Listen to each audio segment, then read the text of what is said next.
Dear Venerable Dhamma friends, today also we are going to start another question and answer session. We will start with the written questions and as time permits, if there are any other questions or statement, you may raise them accordingly, but we are going to start with the already written questions. I would like to invite Venerable Dhammasumita to present the written questions. Dear Bhante, when I am in sitting meditation and a person at the other end of the hall is doing walking meditation and the sound of their feet bothers me, are they being inconsiderate or am I being not mindful? Please advise with metta. So it is good that you are mindful, at least you know you are hearing. So therefore ask the other person to do little thud and listening. That is the way meditation is. So therefore you are waiting the whole world to be silent. You can't. Only what you can do is you can listen to your own sounds. That make yourself more mindful. I would like to quote Venerable Vebusyado. He was someone contemporary with Maha, passed away, and he is the person indirectly started this Goenka system, or Ubakin and then Goenka. And he is not much of a learned person, but he was prescribing Anapanasati, and now presently his talks are being translated slowly, and English books are available in Buddhist Publication Society. Then he says that when we are meditating in the hall, some of people are moving here and there and make noise. Some of them are coughing. Some of them are walking in an inconsiderate way. So he says, for example, out of them, the coughing, sound of cough, can't help because the other person is sick. So sound happens. So some complain telling that I can't meditate because of this sound. Then he says, you have to understand your mindfulness is so weak, it is broken even by the sound of the cough. This is a good indication for you. Whenever the mindfulness come up to a certain level, it doesn't matter. So therefore, check your mindfulness. It is so maybe at the starting point, and what you have to do is tighten your belts and try to be more and more mindful. And one day, if you take in the Yoniso Manasikara, in the constructive way, in the how to recycle it, then one day you will understand these sounds are happening, but still you are not disturbed. Sounds are there, you are not disturbed. And then you can understand now, my mindfulness is come up to some tolerance level. These light sounds don't disturb. And then you have to thank that particular person gave that noise or distraction, because that is the test. From that only you can understand my mindfulness has come up to certain level. And there's a remark after that. He says, even if you feel thankful for that person who has given the distraction, don't be fool to get up and go and say thanks. So anything happen is to test your mindfulness. If you are going to switch off the world, what is the necessity of a Nibbana? It never happens. So therefore, some can do it. I am not promoting, I am not asking anyone to disturb others. It's a crime. Because each and everyone come here with so much of sacrification and expectation, so don't disturb it. So that is as far as your help for the other material. But if anything happening to you, still you must have your own method just to put up with that, cope up with that. And note it, your primary object again and again, and see the hatred. When you are at home, people may go above you and still no problem. Anything happen, no problem, because you are not concerned. And you also may do the same. But when you come here, you can see the level of irritation, the level of fault finding, level of expectation of the world, how it should be, it's become very, very like an open wound. After removing the dressing, wound is very painful, something like that. So therefore, consider this is a kind of a opening in your mind. Don't complain others. There may be some mishaps. I am not promoting it. I am not going to advise that kind of people other than general instruction. But you have to understand, my mindfulness is so tender, it is been broken by this thud sound. So put up your level of immunity, and that is the lasting answer than instructing the other people. So when the monkeys are jumping from one branch to one branch, even if you instruct me to instruct monkeys, I don't know monkey language. Then for the human I may try. One day there had been a loudspeaker sound, and one of the monks meditating and got disturbed. Immediately he has gone to Vanaya and told Bhante, you see, that we come here, the villagers have no any sense. They are opening the loudspeakers direct to this side. So when Vanaya has taken the walking stick and says, we both will go to that place and talk. Just let them know that we appreciate silence. And while going there, later or after, there had been a jet going with a very fast sound. Then when Jnanarama stop and say, you see, now when we go to the village, we can stop the loudspeaker. So if you go and come and ask me to stop the jets, I can't. So therefore, mind your own business, go and meditate. Then that other monk has gone to the house, kuti, and started meditation. So therefore, don't worry about the outside thing. Your mind is very sensitive to find fault with others. You never find your hatred. At home, these things are not up to the hatred. They may come and go. But when you come to the meditation, that you have to note it. So rather than instructing the people right down, that take care about your level of immunity and make up your mind and continue, please. Most Venerable Bhante, my meditation object is abdomen rising and falling. Because I am practicing this for a long time in day-to-day normal work, also my mind goes to this object. This is like a resting place for my mind. I do most of the day-to-day work mindfully. Occasionally, if I make a mistake, I come to know quickly. Only my problem is if I make a mistake and need to apologize to someone, I am not doing that quickly. It is always difficult for me to tell others I made a mistake and give an apology. How to improve this situation? With metta. Wish you all the courage and health for you to achieve your goal in this very life. So as far as you know, you have this weakness to go and apologize. This is one step ahead.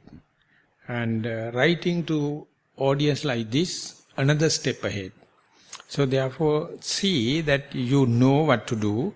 Still you are not implementing, but mentally you appreciate, if possible, to apologize. So that may not be the exact answer for this situation. This is how your openness and practical oriented thinking going to happen. So you may apologize in front of a noble friend or a spiritual person. You can. That is why you feel like writing here. But expect the time will come. You may really become very humble, or the term is innocence. You become very innocent to go. The moment you do, you can see the amount of release you get it. By just mere apologizing, maybe the other person is not relevant. Even then you open yourself, make yourself open. So one day it will happen. So this is a very good sign. You are now openly telling it. And besides that, you say most of the time, you try to be mindful. And even in the rising and falling, when you are observing, when the mind goes out, The coming back you already observed. So these are the supportive factors. Don't worry. Immediately you will learn how to implement this action of asking for pardon. Dear Venerable Bhante, I am wondering how the practice of metta is included in vipassana meditation. With thanks. You may repeat the question, please. I am wondering how the practice of metta is included in vipassana meditation. So in vipassana, you make yourself the best friend. That friendliness, this softness is the metta. Metta, mitra. Friendliness is another epithet or another way of presenting. So when you become more and more self-aware, when you more and more pardoning yourself and make yourself the best friend, naturally you will see the world is more greener, it's more lively. And one lady, after doing vipassana bhavana, she has reported to one of his friends, I see a beautiful tree after the meditation. And the friend has asked, where? Just in front of my house. After meditation, tree is not a tree. It is more lively. It's more greener because your mind is more greener. So therefore make a point how much you become related to yourself, friendly with yourself, and sympathizing yourself. That's a metta. It is, even though it is not practicing separately, as a byproduct, naturally it is happening.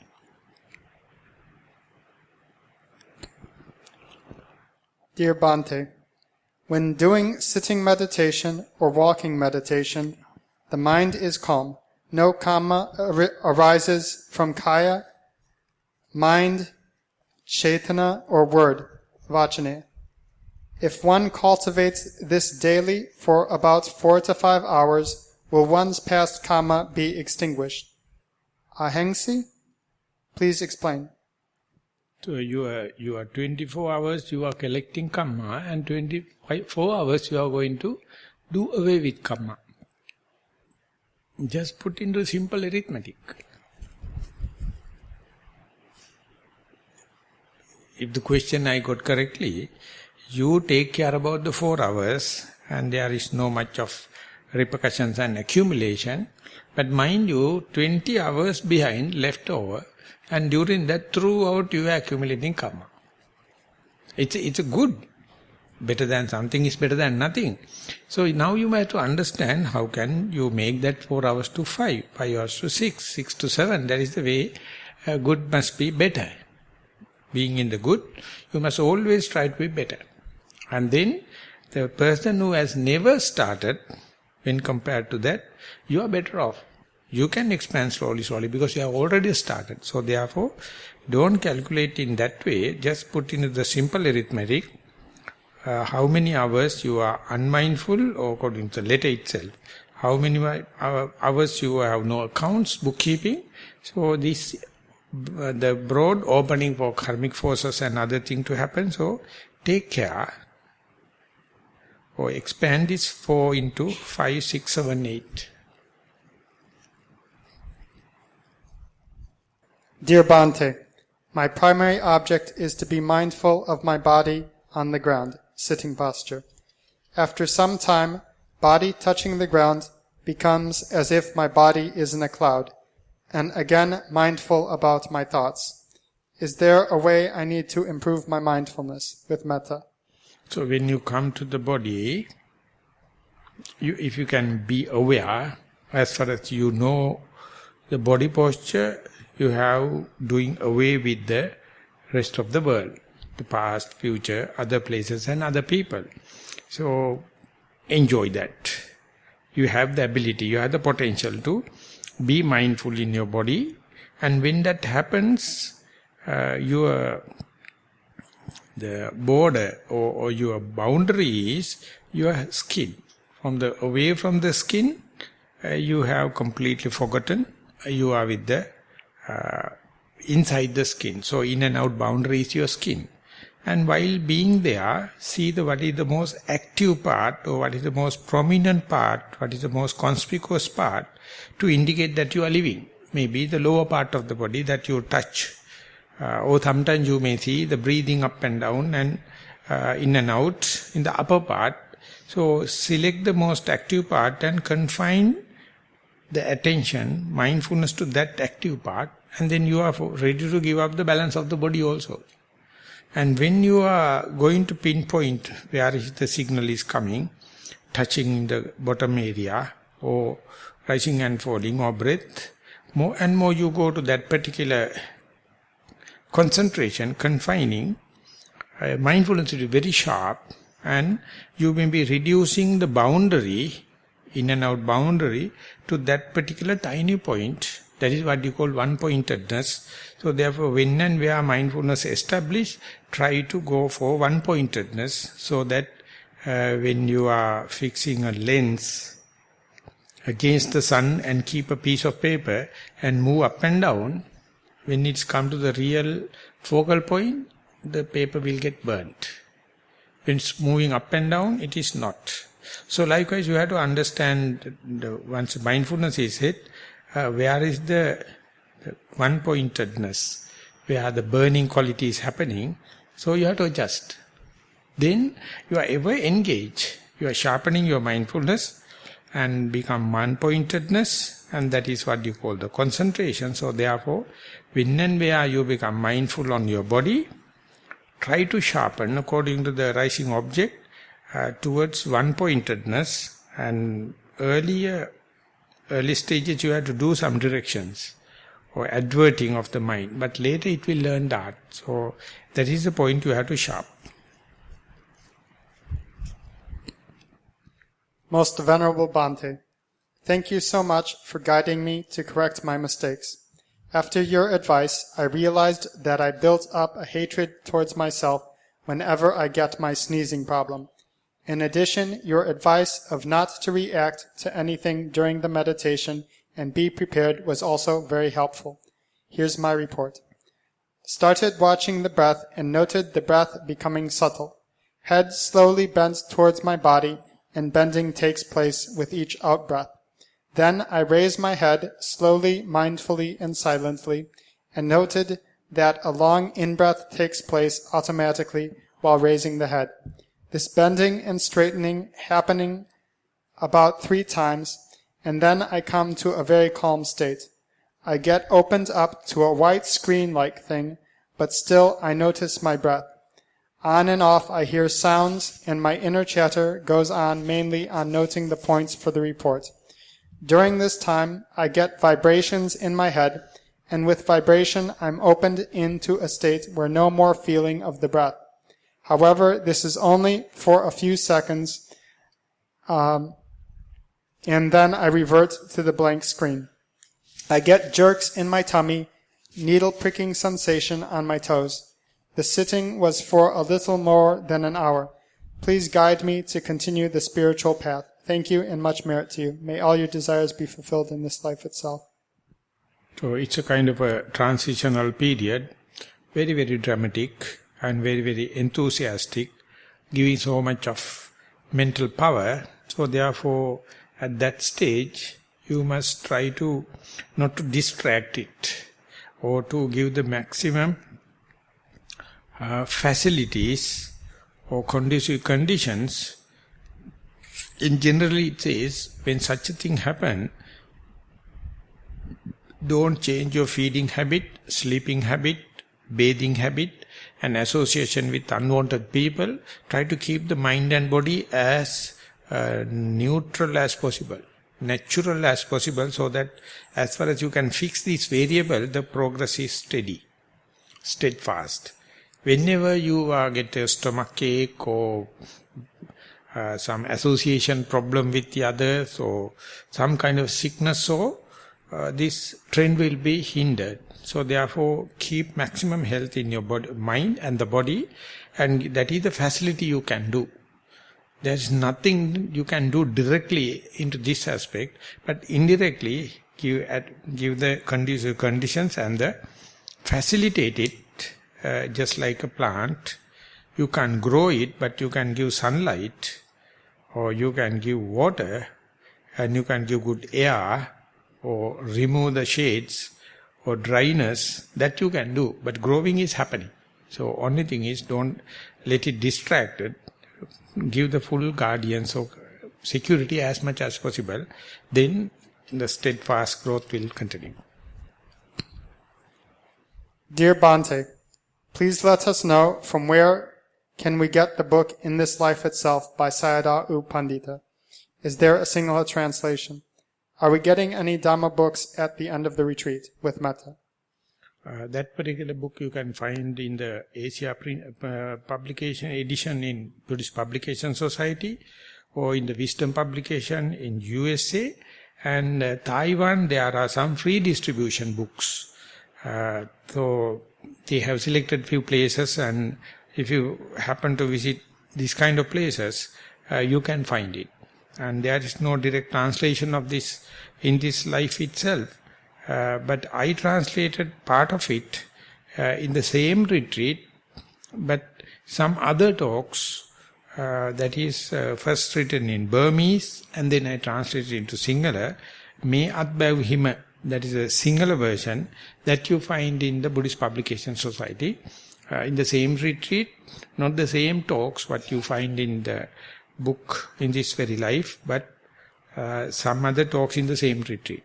So whatever the source, sometimes you may visit the Panditarama, www.panditarama.org or something like that, and there are some books of Sayadaw published for soft copy. So these are the things I can remember. Otherwise I can give the information to Doreen, keep the relationship with, and if you find any difficulty, please relate to me. I can help support. Books that you are going to distribute, you can just announce them. Next question. Venerable Swami Vahanse, please explain these terms. Chuti chitte, bhavanga chitte, patisandhi chitte. Yeah, that if you can relate me how it is related to your meditation or your way of life, then I can understand. Otherwise, I am delivering talks. It is on a theme, and away from, I do not like to distract.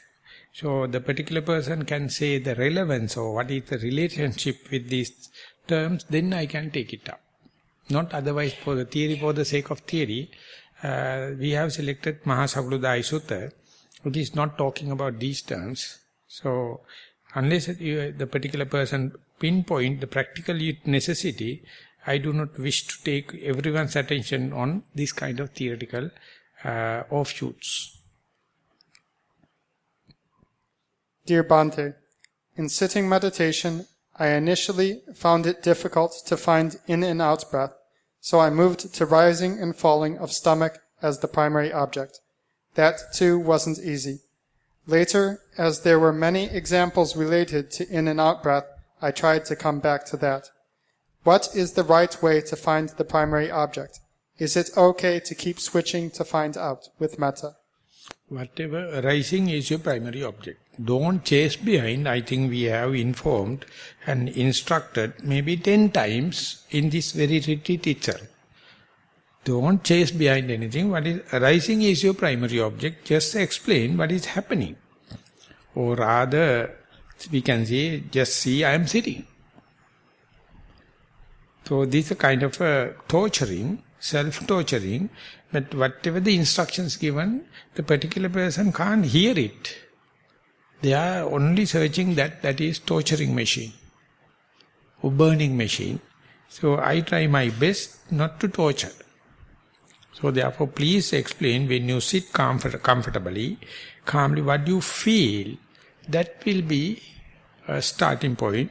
So can I ask that question, do you feel anything when you sit?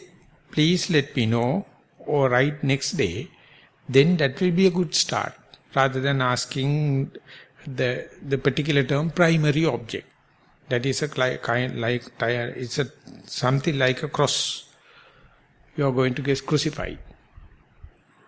You are searching about your own cross. What I am telling is, please let me know what you feel. That will be a very good practical starting point.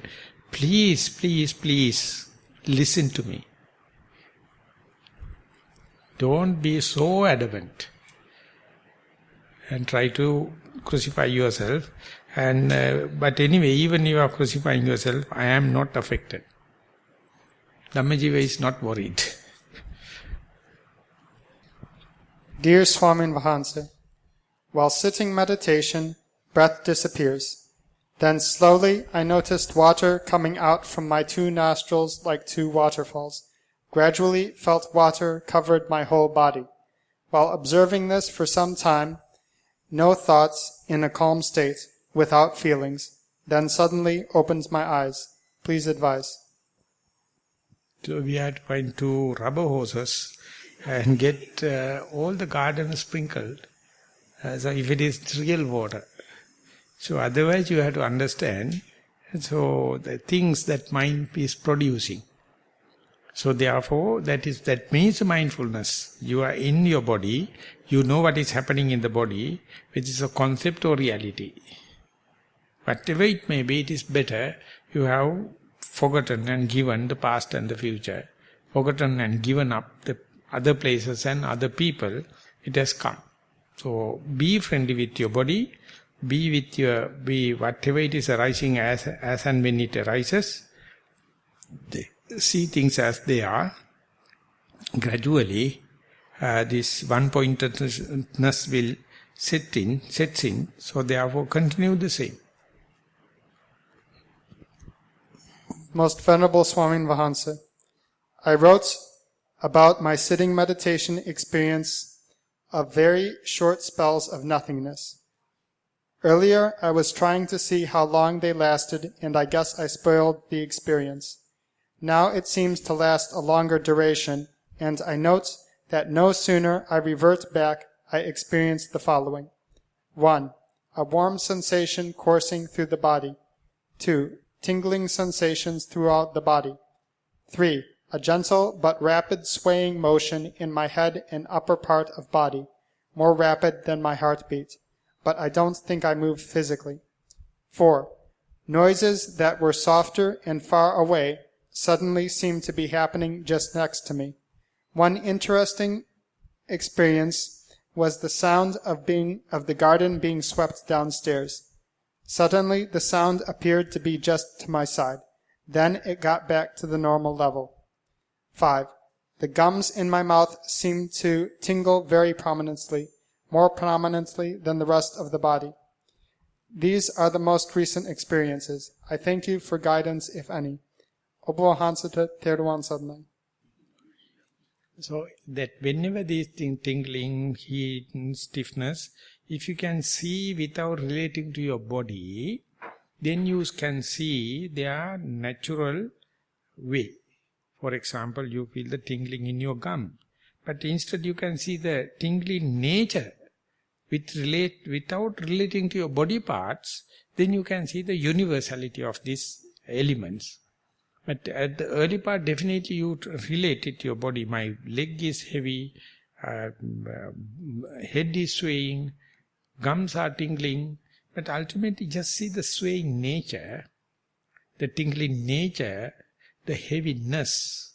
And that is the way you are ready to accept it. Whenever you relate it to your body, liking and disliking is always mixed up. So see them in its original form, or that is to say, without interpretation or without relating to your body. So that must be your preparedness for the next sitting. Venerable Bhante, when I am doing walking meditation, though I select feet as my primary object, soon my breath becomes very prominent. I kept on walking, did not try to bring the mind to my feet. It went on for as long as I walked, for about 40 minutes. Then I decided to slowly and mindfully proceed to my sitting meditation. I managed to do it without losing my concentration on my in-breath and out-breath. I was with my in-breath and sitting for another 30 minutes, and I just felt like taking a break, which I did. Your comments on the switch of the primary object is most appreciated. Thero Sadhana.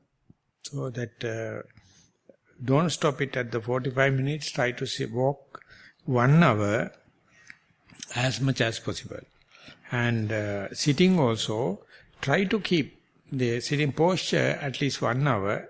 When and where the time permits, even with shifting of little body, or even with shifting of the object, try to keep it. That is the way you are increase the quantity and adhering to the timetable. So this indicates really you can really increase the time little by little, so that it will be come up to the mark average of 1 hour, and even with compromise, and later once you come up to this 1 hour sitting and 1 hour walking, you can see your maneuverability or the changeability is increasing. So therefore don't force yourself too much. By little expand it to the ideal time, and later quality of the meditation also will be increased. Dear Bhante, yesterday at the sermon you mentioned there are other types of meditation methods. What are they? How would you choose the right method for an individual with metta? So once you become mindful, mindfulness will let you know. For each and every meditation, mindfulness is the basic methods. So once you become mindful, you can be aware of the sitting posture, or breath, or elementary characteristic, or repulsivity of your body, or changing of the postures. These are the different facets under the label Kayanupassana, contemplation of the on the body as body. Venerable Bhante, started watching the primary object, the starts of in-breath, while doing the sitting meditation. Became calm and peaceful. Then the sounds of the forest insects, rahayas, were heard. Sounds of birds chirping heard. Sounds of tractors and trishaws heard. Every sound a gap was observed. Then the smell of incense felt. There too a gap felt. Blowing of the wind felt. A gap without the feeling was noticed. Then again I went to my primary object, start of the in-breath. After a while my hands started to shiver. I had felt the lips trembling earlier, but the hands shaking was the first time. Bhante mentioned about vibrations. Are these vibrations? If so, why do we feel them? Is there a reason for it? Please explain with metta. So there also just I mentioned, when shivering happens, just see the shivering without relating it to the body or the hand. So that is the way you understand the shivering nature. It's a characteristic of the air element.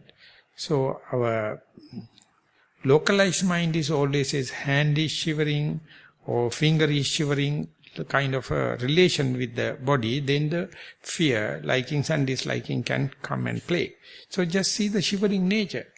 If you are to understand it, you can't feel the shivering nature of a rock. You can't feel the shivering nature of a tree. When it happened, it is happening within your body, but don't worry about the body parts. Just see the natural characteristic called the shivering, moving, swaying. So that day you can entertain it. It's really you see the elementary characteristic. Moment you are related to the body, fear or uncertainty or likings and disliking can come. It never give the picture, things as they are. So therefore let them happen, but don't personalize, don't relate it to the body. Even if it is happening related to the body, just see the natural characteristics or elementary characteristic as such. That was the last one.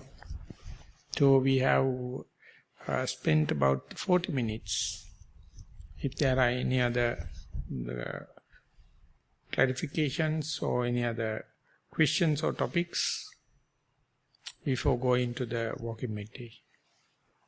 ස්වාමින් වහන්සේ I saw a small cartoon in a Western magazine. I was very much inspired by that. I just quote that it was two friends met after a lapse of time each other, and one was asking, what did you gain out of your meditation? So the second one was telling, I got nothing. Instead, I lost many things, like desire, jealousy, anger, something like that. So I think you are the best person to explain this, and I would like to know whether this is applicable to us as well. So I will quote it again. The friend A was asking, what did you gain out of the meditation practice? The friend B was answering, I gained nothing, but instead I lost many things, like anger, jealousy, and desire. So more and more you give up the anger, more and more you jealousy and desire, you will leave it in this meditation center, meditation hall, that it become very sacred. More you shed defilements here, meditation center and the play hall becomes sacred. If you take it along with you, the whole is not contributing you. So holy places is the place the great people shed their defilements. You can make the places holy only by shedding off your defilements. So therefore that many people doing meditation on supply and demand theory, business people. That is called business Buddhism, or American Buddhism. Our Sudhu Amdru is from America. So in meditation, utter lost. So therefore it says the best end result of the meditation is utter disappointment. So therefore you must have an appointment with the disappointment, then your meditation is utterly successful. Instead, if you have an appointment, definitely you are going to end up with disappointment. So there was one article written by Trungpa. When I was in the university, I used to go to our faculty library. It's a very limited amount. So one day I went to the main library. It is basically for the art students. And the main library, there were cyclo-style books, fresh newcomers. So I read it. It is some translations of the Mahayana text. At the end, there was one article of A4 size paper, appointment with the disappointment. So I keep on reading, standing, and I found this is something really, really inspiring. And later I got down all the books and read. That was my very first thing, exposure to the Buddhism, practical Buddhism. Even though I am born Buddhist, it was Mahayana. They are telling Theravada people are always asking this and that. The Mahayana is giving this shunyata, the voidness, the emptiness, and that is being distracted from Theravada Buddhism because it is fearful. It is leading to unknown, it is leading to something new. So they are asking something, how to gain this and that. Ultimately what is happening is you are losing or deconditioning or de-learning. So that is very difficult. That is what says it's going against the grain. So jokes are very, very appealing because it is directly talking to your subconscious. Examples, jokes, poems, directly related to your subconscious. Your rational mind is so cussed. It is so conditioned. It can't understand. It can't entertain anything. Always in irritation. But if you can address to the subconscious, it is crossing the message. So therefore, shed as much as possible defilements here. It's a very fresh hall, specifically the male section. And it will become very seasoned meditation hall or sacred meditation hall.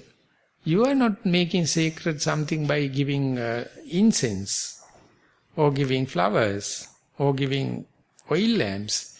You make it sacred by shedding off the defilement. Therefore the Buddha says, there are 3 memorial places for a person. The person who become ordained, the place where he decided to not to do or to do away with all the worldly things. It's a saraniya place. The second thing, the place you become sotapanna. Third place is you become arahant. These are the places you are unreturnable way, you just shed off.